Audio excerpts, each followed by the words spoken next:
दीवार पर टंगी सास। पंजाबी में कहावत है, सास चंगी होवे या ते दीवार ते टंगी होवे। संगीता की शादी भी एक ऐसे ही घर में होती है जहां उसकी सास दीवार पर टंगी होती है। ससुर और पति शादी के पहले दिन उसे सास के फोटो के सामने ले जाते हैं, जहां ससुर जी कहते हैं, बेटा बेटा संगीता, ये तुम्हारी सास थी, बहुत नेक और भली, लेकिन थोड़ी गुस्सैल थी। गुस्सा आने पर सब तहस नहस कर देती थी, पर अब ये इस दुनिया में नहीं है। हाँ संगीता, माँ होती तो तुम इनकी कोई बात टाल नहीं सकती थी, वरना तो माँ घर में भूचाल ले आती। संगीता मन में खुश होती है कि अच्छा है कि ऐसी औरत अब इस घर में नहीं है, लेकिन दिखावे के लिए वो जैसे ही सास की फोटो के सामने हाथ जोड़कर खड़ी होती है, ये क्या? सास उसे देखकर मुस्कुराने लगी। संगीता आंखों को मलकर एक बार फिर से देखती है, लेकिन फिर सास के चेहरे का भाव, भंगिमा यानी एक्सप्रेशन बिल्कुल बदले होते हैं। वो अपने पति और ससुर को कहती है, माँ की तस्वीर तो स्माइल कर रही है। ना ना बेटी, ये कैसे संभव है? जरूर तुम्हें कोई गलती हुई होगी, ऐसा कैसे हो सकता है? लगता है तुम शादी की सारी फॉर्मेलिटी करते करते थक गई हो, तुम्हें आराम की जरूरत है संगीता। खैर, सारे संगीता की बात को इग्नोर कर कमरे में चले जाते हैं। वैसे सास की फोटो पर एक्सप्रेशन एक के बाद एक बदलते ही रहते हैं। सुबह होती है, पति और ससुर को काम पर भेजकर संगीता कमरे की सफाई करने में लग जाती है कि तभी उसे आवाज आती है, टेबल ठीक से साफ करो। ऐसे भी कोई टेबल साफ करता है? इससे अच्छा तो ये गंदा ही था। किसी औरत की आवाज सुन संगीता दंग रह जाती है और सोचने लगती है कि आवाज कहाँ से आई।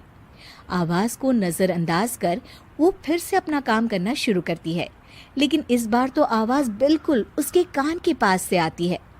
मेरा घर है ये। जब तक मैं थी चमका कर रखती थी, हर एक चीज शीशे की तरह थी। तुम्हें तो ना सफाई आती है ना कुछ पता है। क्यों तुम्हें मेरे घर की जिम्मेदारी दे दी गई है? पता नहीं तुम में मेरे बेटे को क्या दिखाई दिया। मैं होती तो एक से बढ़कर एक लड़कियों की लाइन लगा देती। अब संगीता को समझने में देर नहीं लगी कि ये आवाज किसी और की नहीं बल्कि उसकी सास की है, जो दीवार पर टंगी है।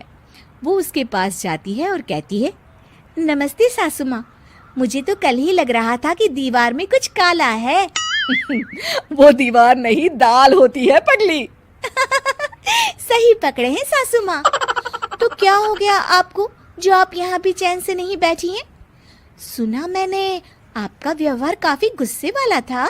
चुप रह तू, ज्यादा बकर बकर ना कर। घर का काम करना तो आता नहीं, आई है मुझसे बहस करने। हाँ देखिए सासू माँ, मैं आपसे साफ साफ कह देती हूँ, मुझसे पंगा लेने की कोशिश मत करिएगा। तभी पीछे से संगीता का पति आता है। अरे संगीता, किससे बात कर रही हो? कौन है वहाँ? संगीता की सास की फोटो फिर से पहले जैसी हो जाती है। आपकी माँ से कह रही थी कि मुझे काम करना आता। अरे संगीता, माना सास के ताने हर बहू को अच्छे लगते हैं, लेकिन यहाँ तो माँ है ही नहीं, तुम तो फोटो से ही। तुम भी लाजवाब हो संगीता। किसी को विश्वास नहीं होता कि संगीता अपनी मरी हुई सास की फोटो से बात करती है। वहीं आए दिन संगीता की सास संगीता को किसी न किसी बात पर आते जाते ताने देती। संगीता को भी अब सास के तानों और उनसे बात करने की आदत हो गई।